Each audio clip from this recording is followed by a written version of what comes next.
Salut à tous, j'espère que vous allez bien, que vous vous portez bien.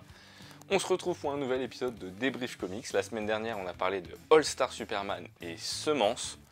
Aujourd'hui, on va parler de Secret Invasion. C'est parti.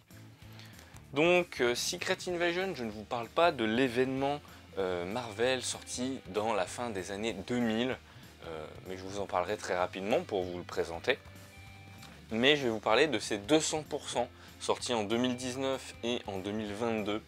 Donc c'est des titres qui sont ressortis chez Panini grâce à un pack à 20 €, donc ce qui m'a permis pour 20 € d'avoir 200%, ce qui est une bonne chose, une bonne nouvelle, parce que effectivement il y avait surtout ce titre-là avec Nico Henrichon au dessin qui m'intéressait, qui est un dessinateur français que on avait pu voir sur Doctor Strange, et donc je me suis dit allez on y va. Pour 20 €, je vais deux titres et je ferai une découverte pour l'autre, et l'autre aussi c'est quelque chose que je voulais lire, donc c'est parfait.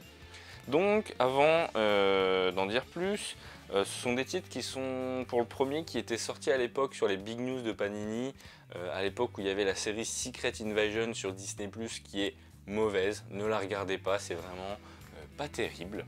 Je ne vous la recommande pas du tout, contrairement aux comics que je vous recommande grandement, qui doit être disponible en must-have chez Panini et dans d'autres formats, en kiosque, en deluxe, en ce que vous voulez.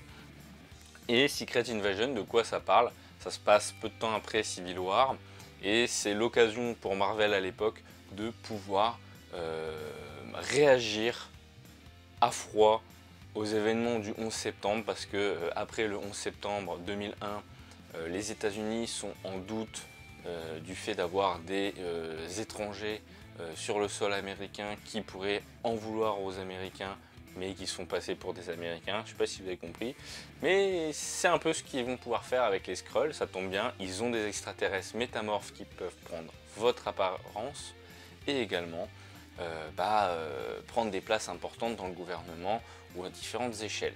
C'est exactement ce qui se passe dans le premier événement Secret Wars, c'est que tous les héros, tous les gens au Shield, tous les gouvernements, tous nos super-héros, nos super-vilains, que ce soit dans l'Hydra, que ce soit dans le Shield, que ce soit chez les Avengers, les X-Men, peu importe, des Skrulls sont infiltrés depuis longtemps, ont pris la place des vraies personnes et veulent envahir la Terre.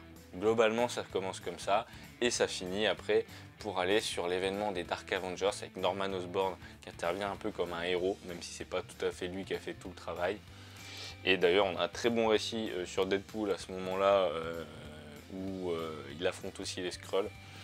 Mais c'est pas le sujet de cette vidéo. Le sujet, c'est de vous parler de ces deux titres. Je vais parler du plus ancien d'abord, du plus récent plutôt, celui de 2022, Secret Invasion, en 5 épisodes. Comme vous le voyez, on va avoir Ryan North au scénario et Francesco Mobili au dessin. Alors je connaissais pas du tout cet artiste, Ryan North, je suis pas un grand fan. Je sais qu'il a écrit pas mal sur les 4 Fantastiques et ça me donne vraiment pas envie. Mais par contre, ici, c'est une histoire plutôt sympathique, voilà, où vous allez avoir des dessins mais fabuleux qu'il faut que je vous montre. Et franchement, pour un artiste que je connais pas, il s'en sort très très bien. Bon là, je vous montre pas forcément les meilleures scènes, mais voilà, ça, c'est parfait. Oh là là, il y a de la baston, ça fait plaisir. Et donc ça fait quand même écho à la première série, parce que en fait, il y a toujours des Skrulls qui sont sur Terre 10 ou 15 ans après les événements de l'événement Secret Invasion classique. Et finalement, Nick Fury et Maria Hill se retrouvent empêtrés dans une situation de détecter les bons Skrulls et les mauvais. Il y a un peu une histoire d'agent double, d'agent triple, et c'est totalement un récit d'action et d'espionnage qui est très sympathique. Hein. Je vous en dirai un petit peu plus après en vous donnant mon avis, mais en tout cas pour 10 €, hein, finalement, si je divise par deux les 20 € du pack, c'est une très bonne affaire. Et voilà, on a un récit d'espionnage très intéressant, et ce que j'aime beaucoup, c'est comment ils détectent les Skrulls, c'est-à-dire qu'ils font des tests sanguinaires aux membres des Avengers, parce qu'effectivement les Avengers sont mentionnés là-dedans et sont techniquement infiltrés. Et en même temps, on trouve une seconde solution pour faire un second test, parce que le premier a été dupé, et c'est très bien. Voilà, mon avis là-dessus, c'est que c'est un récit très sympathique. Alors, c'est pas le truc que je relirai tous les jours, mais j'ai passé un bon moment sans forcément avoir à dire que c'est un classique, que ça va rentrer dans les meilleurs événements Marvel. C'est une mini-série très bien, il n'en faut pas plus, ça fait écho à des événements passés qui étaient vraiment très bons. Moi qui suis fan de la nostalgie, j'ai plutôt bien accroché. Maintenant, de là à dire que c'est le bouquin de l'année, non, totalement pas. Maintenant, je vais vous parler du deuxième récit. Donc là, on a parlé de Secret Invasion dans la place, c'est le nom du récit hein, en français. Et là, on va parler de Secret Invasion. Le nom en VO, c'est Meet the Skrull, donc Rencontrer les Skrulls, épisode 1 à 5, sorti en 2019. Ici, en français, on le traduit par Bienvenue chez les Skrulls, parce que Bienvenue chez les Ch'tis, ça a fonctionné, donc on s'est dit pourquoi pas. Mais ce qui est intéressant donc là-dedans, déjà, c'est le dessin de Nico Henrichon, qui a fait du Doctor Strange, comme je vous le disais, à la période de Secret Empire, notamment. Il a fait d'autres récits chez Marvel. Là, comme ça, je pourrais pas vous ressortir les noms, mais qui sont tout aussi géniales.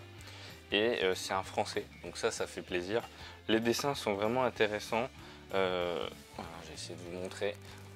Alors c'est un peu plus différent comme style, moins classique. Certains n'aimeront pas forcément. Moi je trouve que au niveau des émotions qui sont rendues, ça rend très bien. Et ici on a très peu de personnages de l'univers Marvel. On a quelques références à Tony Stark notamment, aux Skrulls bien évidemment, parce que sans ça on n'aurait pas de récit. Et en fait dans cette famille là, on a une famille humaine qui en fait est une famille Skrull infiltrée, et il y a encore une fois une histoire d'espionnage avec cette famille et quelqu'un qui se rend compte que finalement des Skrulls sont toujours parmi nous. Donc dès ce récit, ça commence déjà avant celui-ci. Et dans cette mini-série, en fait, cette famille va essayer de rester soudée parce qu'ils ont une mission à faire. Et il y a cette question de bons Skrulls qui sont sur Terre, qui restent cachés, qui ne veulent pas de mal à l'humanité. Et il y a les Skrulls de l'espace qui sont là et qui les obligent un peu à faire n'importe quoi.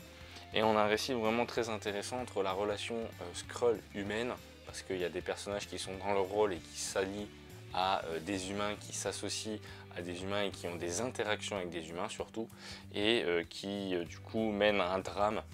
Et c'est vraiment un très bon récit. Pour le coup, Robbie Thompson, qui avait fait la série Spider-Man Deadpool, signe un très bon récit pour vous donner mon avis. J'ai passé un excellent moment, sans que ce soit encore une fois l'histoire de l'année. Mais pour le coup, je le garde aussi dans la collection, parce que j'ai passé vraiment un très bon moment en un one-shot. Et encore une fois, pour le prix, pour 10 €, c'est du tout bon. Voilà. Je n'ai plus grand chose à vous dire à part que voilà, c'est globalement pour mon avis sur ces deux récits, c'est que si vous voulez une continuité indirecte avec les Skrulls, vous avez des récits très sympathiques.